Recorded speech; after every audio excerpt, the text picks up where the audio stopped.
We're in chapter 25, verse 21. V'natata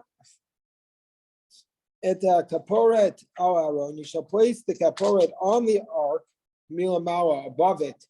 Ve'el Aaron titena ta'idut, and into the Aaron you shall place the edut, the tablets, asher ataining lecha, that I will give to you. Rashi says, into the ark you shall put the testimony. Lo yadati lama nechpal. I don't know why this was repeated. Rashi saying, I don't know why it was said twice. Sharik var namar, because it's already been stated. V'natata el Aaron et ha'idut. You shall place into the Aaron the testimony. So why does it need to say over here again? You shall place the testimony again. It's possible to say that it's coming to teach us that while it is in Aaron alone, below kaporet, without the lid, you should first put the edot into it, and afterwards you should put the kaporet. Afterwards you should put the cover. And so too we find he came at the Mishkan, when he put up the Mishkan, it states, he put the ark into the ark, and afterwards he says, he puts the kaporet on top. But this is strange. Of course you have to put the tablets in before you put the cover on. Why would you think you can't? I mean, you can't put the tablets in if the cover's on. Rabbi, just yesterday you talked about the miracle of lifting it, so maybe that's why. You would have thought that miraculously they would have just appeared there. Don't know. It doesn't say put, it says before. Right, so that's what it's teaching us. The cover is being made, being manufactured. No. I think what it's saying is that there's a prohibition. There's a prohibition from the Torah to put the cover on until the tablets were first placed in it. And you can't say, oh, I'll put the cover on, then I'll take it off and put the tablets in it. No, you're not allowed to do that. So that's what it's telling us. There is this prohibition. Then the verse states, I'm sorry, I cut you off, Meyer? No, you didn't cut me off. Okay. The Rashi is very plain. He says the tablet have to be in there before it has a cover, and afterwards the cover is placed on it.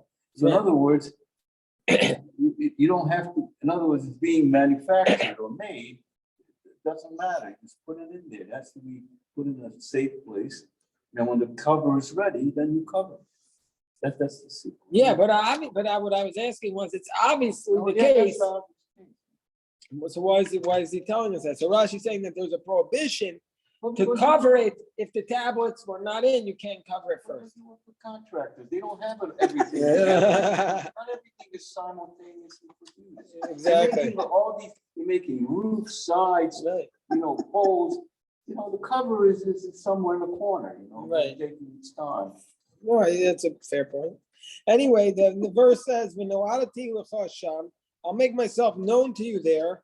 V'dibarti itzcha me'al hakaporet mibein shnei hakruvim asher Aaron ha'edut et kol asher tzaveh otcha b'nei Yisrael. So then God says, I'll make myself known to you there, and I will speak with you from on top of the kaporet, from between the two kruvim that are on the Aaron of the testimony, everything that I command to you towards the children of Israel. So it's telling us that this is the place where Hashem is going to speak to Moshe from this place between the two kruvim. But Rashi is going to point out that it's not that simple. Rashi says, when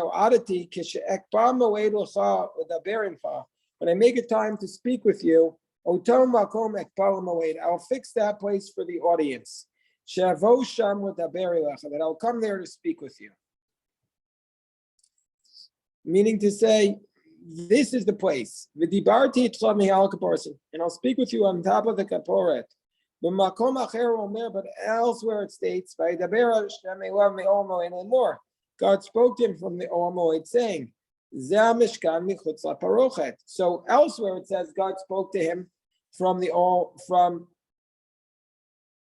Moed, and that refers to the Mishkan outside of the Holy of Holies. So why is here? So therefore, we have two verses that are contradicting each other. One verse says he's going to speak from on top of the kruvim, and from between the two kruvim, and the other verse says I'm speaking just from the plain room of the sanctuary. So which is it? So then there's a third verse. A third verse comes and tells us,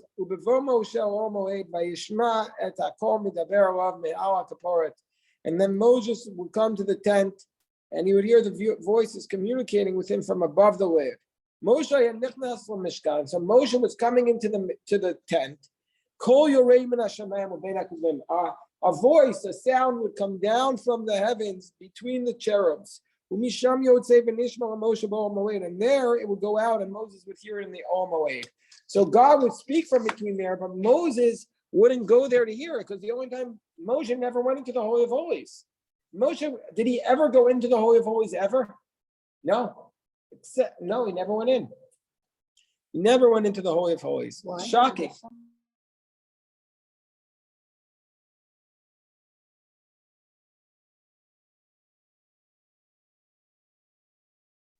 Only Aaron was permitted to go in there once a year. Only Aaron would be permitted, except the workers could go in to clean. But I'm saying there was, but when I mean go in in terms of service, in terms of as part of the service, only Aaron went in. Moshe Rabbeinu never went in. So how would he hear the kruvim? How would he hear the voice? So the voice is saying that. So the verses are telling us, and Rashi is emphasizing, the voice came down from heaven, started from between the kruvim, and came out and met Moses in the Ol Moed. That is what separates Moses from all the other prophets. That when all the prophets contacted the voice, they prostrate, they went into like on the ground, their hands and knees and everything, and they went into a trance. And Moses was the only one who was in face to face. Yeah, and his was during the day. Yes. Jerry, are you trying to ask something? No. Okay, fine. I don't want to get involved. Okay, so now the next verse states, everything that I command you to the children of Israel. So the letter Vav here is extra.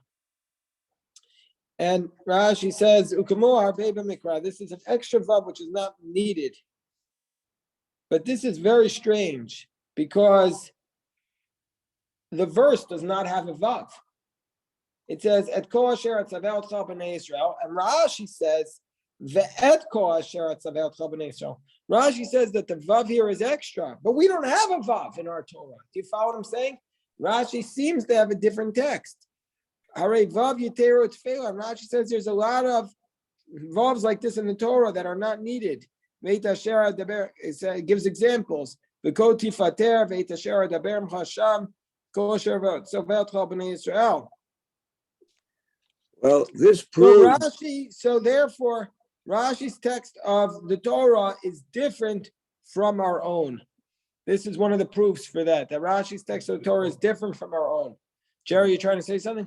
Yes. So we have a tradition that the Torah has been transmitted, written all through the ages, exactly like the previous generation wrote it.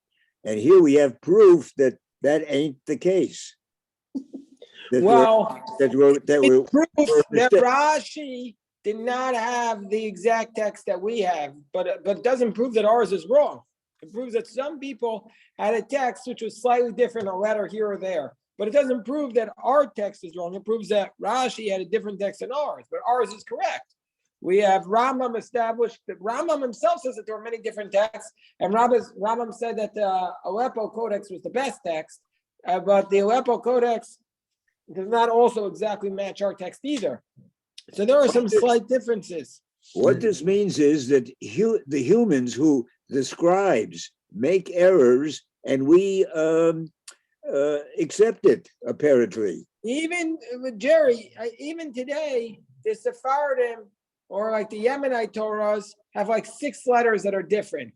And even when I write the Torah, they say Chabad Hasidim have a letter here, others don't. So there are certain letters that there are different here or there.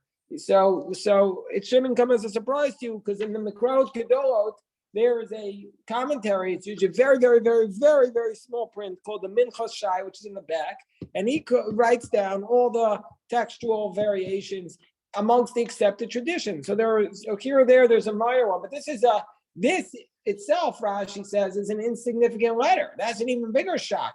Rashi is saying that there's a letter in the Torah which serves no purpose. But a comma in legal terms can make the document read differently. Right, there are some verses, the Gilyon HaShas, if you want to see more about this, go to Gilyon HaShas, Shabbos 55b, where he counts, I think there are over 30 differences between our text, and also the standard text of the Talmud sometimes will cite verses as proof for an argument, and they are not the same verses that we have in our Torah. So there's over 30 differences between the Talmud's text and our text. If you go to Rabbi Akiva Eger, he categorizes them. Yeah, Seth. It certainly does diminish that, the thing when you really look at a pasuk and say every letter has a meaning and Hashem wouldn't have added this letter or not, to know that there are letters that either aren't there or should be there is certainly news to me with respect to when you're looking, that you think, and it would be very interesting if there was I know you say there are sources that whatever, where did you say it was for the Torah, not the Talmud? Where the differences are, like in Shabbos, you said? In the Talmud and Shabbos? No, the Rabbi Akiva Eger, who we have a picture of right over there in our yeshiva, he categorized in Shabbos 55b a lot of the distinctions between our text and where the Gemara brings the proofs for an argument. Like it's not just an insignificant difference, but where the Gemara shows that there are differences between our text and the text of Torah. But here, the bigger thing to me is not that there's a difference that's going to happen, but the bigger thing is that actually Rashi is saying there's a letter which is inconsistent with our letters of the which not that inconsistent, which is Rashi saying serves no purpose. That's the big difference. There's different. It is a powerful statement. Oh, I'm sorry, I didn't mean to cut you off, Steve. I'm sorry. No, I'm just thinking that there's different codexes that have been translated back and forth. There's the Dead Sea Scrolls are rather different in certain respects. You'll find differences there. I don't know. The Dead Sea Scrolls, there are whole books that are not there, for sure. But no, I don't mean that. I mean that there's text that's different. Yeah, there are significant differences. What Seth was saying was, it seems like in the yeshiva world, we're raised on the assumption that every letter has omni-significance. Every letter is incredibly important. And Seth says that this is somewhat diminishing that idea. Yep. Is the Torah that we're all using right now, because this is uniform in all the Chumashim that we use, it's the same Torah. How far back do we go to ensure that this version of not the vavs with the extra vavs or different things is, which codex does it go back to? Like, how do we decide that which letters shouldn't have been counted and which letters the Rambam said, well, that's it. You know what? The answer is in your wife's work. There's some ancient codexes which are considered to be the most significant and oldest ones. Well, no, it's not necessarily the oldest ones, but like there's different codexes, and there's the Aleppo Codex, the Leningrad Codex. The Rambam talks about the Aleppo Codex being the most important, but there are texts which served as the basis for all of the Septuagint is into Greek. So these codex. Yeah, but now we don't have what they copied from. That's what 1011. This is how old these are. These generation of codices came out around that time. So is this how far back we go to say that this is the Torah that we've accepted? No, we're not that far back because our text does not match exactly with those codexes. There are some differences. Right, when was the break? When did we start using the version that we're using is my question. Well, even that, there's not complete unanimity But it's today. pretty much uniform, other than Spartan maybe have different things. Yeah, about so there, Hasidim here and there, but for all Ashkenazic Jews, this Sefer, this Torah, the one that's in all the Chumashim. there are differences. There are very, very small differences today, but yeah, it's probably going back. Once they started, everybody starts copying from a different sofer, from the same sofer, but there are Torah scrolls, like our Torah scrolls are 42 lines, but there are Torah scrolls with 60 lines. Well, most people today just use either a Torah scroll that's 245 columns or 248, but it's not necessarily the case. There are others. So, yeah, Jerry, but you have to ask that question. You have to ask somebody at the Museum of the Bible. Seriously. Yeah, Jerry. Yeah. We have to stop telling children in the cheder, in the Jewish schools, that our Torah has been handed down precisely generation after generation without a single change. That was what I was taught when I was a kid, and it's a Baba Maaseh, apparently.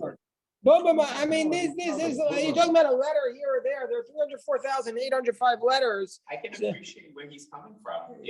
You're been told this certain way that everything is critical, and this is the first that I'm knowing that there are different. Because what happened was, and I think they still teach it that the reason why they're saying this is Why would you because tell a kindergarten kid that, there's a Yemenite Torah that No. doesn't jive with us? I mean, It- what does that accomplish? no, the problem is like this, that nobody, this was never a problem. This whole concept was never an issue at all. Like Rabbi Yehuda Chassid himself writes that this verse Moshe could not have written. So this was never an issue in Latin Christendom because everybody believed that the Jews had the most accurate text. That was one of the reasons why we kept around, because we had what is called Hebraico Veritas. But then what happened was when they started doing biblical criticism, then everybody got defensive and they started saying, Moshe didn't write this, Moshe didn't write this. And so then they started chopping up the Bible. And so then the rabbis were very defensive. They were back against the wall. And so then they started going in the other direction. And they figure if we start saying, well, there were errors in the text, and the next thing you know, people are going to say, okay, Moshe didn't write the text. Well, these errors are minor. They're very, very, very insignificant. Like it's a vav that doesn't even matter. Or if you write the letter complete versus empty. But so therefore they just talk to you in a way that a little kid could appreciate. But the reality is, if you don't study and learn what the Rashi himself is saying, then it's on us to understand it. You just have to read it. It's right there. Nobody's hiding it.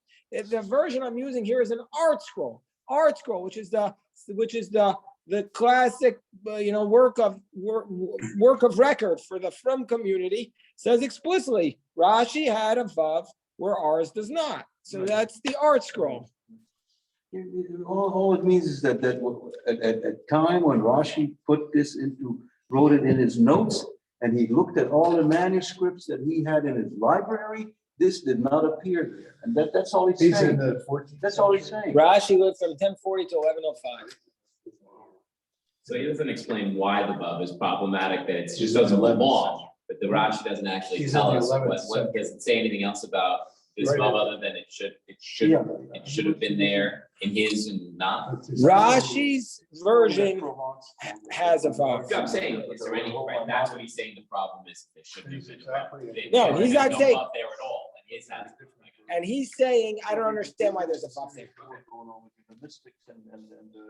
Wait, and the point is, however, it's probably like if you look at the rules of scholarship, it's more likely than not that Rashi's version was more correct than ours, because we have a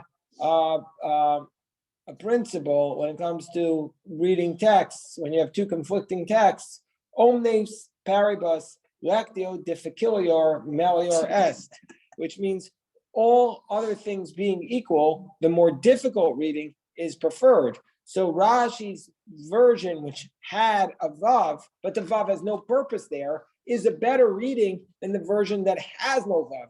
Because since nobody would take a vav, and it's less likely that they're going to take a vav and put it in without a purpose, then take out a vav, because the vav has no purpose, so you'll take it out. So it's more likely that Rashi's version would have been correct, but our Masorah assumed that Rashi's version was not correct. Anybody, you must admit that I mean, Right. Rashi had Ruach coded, he had very deep insight, but at the same time, you have to be realistic that Rashi and Rabbeinu Tam, for instance, they disagree not once, not twice, 500 times. They do not come to, and that's his grandson. And they don't come to any kind of a resolution. I mean, it's only today. Today we have a computer. Before I just spoke to them today to check the Torah scroll, and we check it by a computer twice and by a professional bodek. When you check the computer, even if you have a very experienced scribe, you're going to find 500 to 600 mistakes. That many? Yeah, on every page, because there's 304,805 letters, and it's written by hand. So in the days before computer, you can definitely imagine how even the best checker would miss. Yeah. So therefore, it's implausible to assume that throughout all the, anyway. I mean, the Havdil, like if you're looking at Mark Twain's first editions, let's say Tom Sawyer. The first edition Tom Sawyer, you have to be familiar with at least 20 errors that have to be present in that book in order to be a qualified first edition. They cleaned it up afterwards. Yeah. The very first edition was full of mistakes. Yeah. And it happened, Ulysses also, James Joyce. And these are professionals that are doing this. They don't have, it's not 1100 now where word of mouth is going around. These are people that they are professional types. They all make boo-boos. Yeah. Okay, anyway, so is Rashi at the same time as the Leningrad Codex, more or less? well, let's look that up. When's the Leningrad Codex? Let's look that up. I don't know. I think the Leningrad Codex, is like 200 years after that, but we can look it I up. thought it was around 12,000, but Oh, so then I don't know. I think is the Leningrad Codex the one that they have at the Museum of the Bible, or is it the Sarajevo The Codex? Washington Pentateuch. Oh, the Washington Pentateuch is what they have at the Museum of the Bible? And when is that from? Around 1100, I think. Okay, or- fine. The Leningrad Codex, it says, was from Cairo in the year 1008. Yeah, it's a little earlier than the Washington Pentateuch. Okay. That's right. so it's about 1,000. Yeah. So those are the codexes. So that's when they started to be able to check them more easily because it's not in a manuscript form. So there are a lot of versions floating around. A lot. There were, I mean, there was a lot. relatively speaking, there's not 400 versions, No. but there may have been. Very It's many, like- like fast. Yeah. So our Masoretic text is pretty standard. I mean, like you go in, you see a letter here, a letter there, but But the Masoretic text was an agreed upon solution to the differences that were in the text, people. probably the They person had who, to sort it out. probably who sorted this stuff out, the printers. And when the printers, a lot of the printers who printed like the Jewish texts, they were not Jewish. Like the first person who printed the complete set of the Talmud and the ones who printed the Talmuds, they weren't Jewish. And they picked the text of the Talmud. Was it Italian? They Bomberg, yeah, they weren't Jewish. So, but they picked the text of the Talmud. They did the best they could, but our text of the Talmud was not even picked by, everybody today like, oh, the Vilna Shas is so holy. It is very holy, but it was almost a little random that became the established text. And throughout the centuries, the rabbis were, Rashi, when it comes to Talmud, he established our text. But when you come to a tract like Nazir, there's a lot of holes. Okay, so now, yeah. We got all excited today. Everybody worked up over Rashi, which, Missing love is definitely gets you. okay. So now the verse, What is love is representative of what? Vav is, Mr. Queen. yeah, I don't know. You have to check. So, Rabbi? yes, Deborah. I think, addressing Jerry's sentiment, there's a difference between a written mistake and somebody purposefully changing a word or changing a thought. It sounds like we're having two different discussions. No, nobody's saying that. No, this is everybody can make mistakes, but that's how the scribal variations happen because somebody initially made a mistake. Right, but not with intention. I think that when you're talking to children, you can say, you know, you could qualify it and say that to the best of our ability, it stays the same from No, generation but to generation. that's not what Jerry's saying he was taught. He's saying he was taught that it is exactly the same. I mean, And we have to be more careful about how we say it. if you say something to children that's not true, then when they find out that it wasn't true, then they could become disillusioned. Like maybe some people in this Zoom are, Jerry's 98 years old and now he's getting disillusioned, something that they told him in kindergarten, and he still remembers it. And he's gonna go pay his teacher a visit and say, you told me the wrong thing. Not. But, I don't, but all joking aside, Rabbi, if somebody comes today with Jeremiah 31:31, the Haredim's answer is we don't learn that chapter. So we're never going to ask ourselves what Jeremiah meant with Brit Chadashah.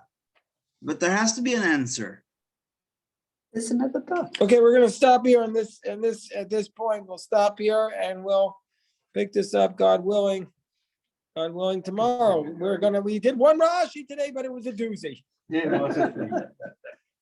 Everybody. Was